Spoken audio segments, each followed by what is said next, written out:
অবস্থা 135 রান যদি করতে না পারে তাহলে জাতীয় দল আমি খেলবো আচ্ছা পক্ষী দিয়ে 135 রান যদি আমি করতে না পারে এই যে আমার জান আমার টিম ম্যানেজমেন্ট এই যে আমরা প্রয়োজনে এখন থেকে মিরপুরের মাঠে খেলবো ওদেরকে বিদেশে পাঠাবো টাকা পাঠাবো ওরা বিদেশে খাইকা টাকা দেশে পাঠাবে আর আমরা এখন ক্রিকেট খেলবো ওদের হাল টানানো হবে ঠিক আছে হাল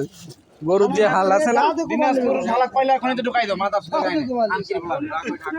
101 রান করছে কালকে কে কয় এগুলো সবাই কিস্তি উঠে দেব আরে কিস্তি পেলে ভালো খেলবে ক্রিকেট বোর্ডের অবস্থা 120 টাকা কি কইলো যে সবাই একবারে কিস্তি উঠে দেখ এরা কিছু টেনশন নেই ওরা মানে ভালো করে খেলবো ঠিক আছে কি করস না